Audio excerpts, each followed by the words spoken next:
কথা বলছে ভাইয়া অ্যাডমিশন টাইমে কি বাড়িতে থাকা ভালো হবে নাকি, এটা কি ঢাকায় বলতে চাইছিলা?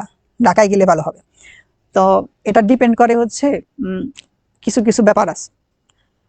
এক নম্বর ব্যাপার হচ্ছে তুমি আসলে এই একাডেমিক যেই অংশটুকু ছিল, একাডেমিক অংশে তুমি কোথায় ছিল।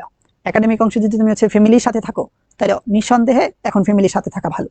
যদি তুমি একাডেমিক অংশটুকু বাইরে থাকো, তাহলে চোখ বন্ধ করে বাইরে থাকা ভালো।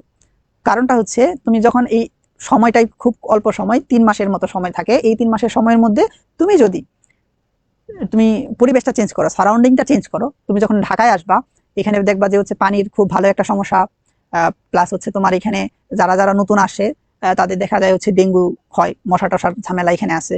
খাবার দাবারে দেখবা হচ্ছে বাসায় কত ইজিলি খাবারটা খাইতে পারছিলা, যে দেখবা তুমি উঠলে তো অবশ্যই হোস্টেল বা মেসে উঠবে, এখানে খাবারের সমস্যা হবে, এইরকম কিছু চিন্তা ভাবনা থাকে। তবে এটা একটা কথা যে আসলে দূরে থাকলে আসলে ওই টানটা তৈরি হয়, পড়াশোনার প্রতি আরেকটা আগ্রহ তৈরি হয়। ওইটা আসলে সবার ক্ষেত্রে হয় কিনা জানি না, তবে যারা অ্যাটলিস্ট পিতামাতার কথা চিন্তা ভাবনা করে তাদের হয়। কিন্তু হিসাবটা হচ্ছে এই এত প্রতিকূল পরিবেশ কি তুমি 3 মাসের মধ্যে কুলায় উঠতে পারবা কিনা। যারা হচ্ছে একাডেমিক লাইফ থেকে হচ্ছে ঢাকায় বা হচ্ছে বিভাগীয় শহরে আছে, খুলনা, সিলেট, যেখানেই বলি না কেন, ওইখানে যদি একাডেমিক সময় থেকে থাকে, সে আসলে ইউজ টু হয়ে গেছে 2 বছরের মধ্যে যে কিভাবে হচ্ছে চারদিকটা হ্যান্ডেল করতে হয়, কিভাবে থাকতে হয়। তার ক্ষেত্রে এখন বাড়িতে গেলে কি হবে, বাবা মা পাবে অনেকদিন পরে, একটু এই করবে হচ্ছে আপ্যায়ন বলতেছি কেন, যে বেশি আদর যত্ন করতে যাবে, আদর যত্ন করতে গেলে দেখা যাবে যে হচ্ছে এই আরো বিগড়ে যাবে, পড়াশোনা ভালো করে হবে না। তার ওইখানে থাকাই ভালো। তবে যারা হচ্ছে এই শিফট করতে যাচ্ছ, তাদের এই 3টা কথা মাথায় রাখতে হবে যে আসলে এখানে খাবার দাবার, সারাউন্ডিং এর যে ব্যাপার, ওই জ্বর টর আসে, পানির সমস্যা, এগুলা সে ট্যাকেল দিয়ে এসে থাকতে পারবে কিনা।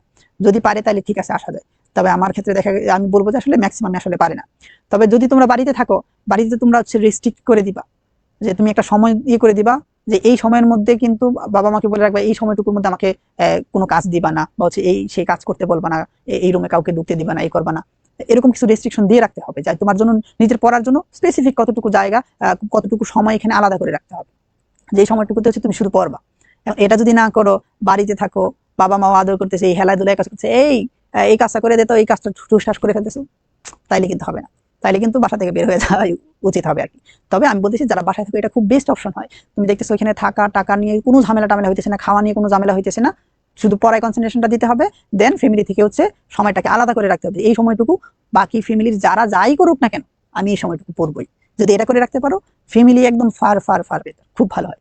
তবে হচ্ছে যারা হচ্ছে একাডেমিক থেকেই হচ্ছে তোমরা বিভাগীয় শহরে আসো, তোমাদেরকে বলবো তখন ওইখানে থাকাই ভালো। ঠিক আছে, এখন বাড়িতে গেলে হচ্ছে তখন আর পড়াশোনা হবে না। আচ্ছা, তারপরে আসো। এখন কেডাব্লিউ বা পানি আয়নীকরণ ফলের হচ্ছে কিছু মান আছে, এই মানগুলো মুখস্থ করতে হবে, প্রত্যেকটা মুখস্থ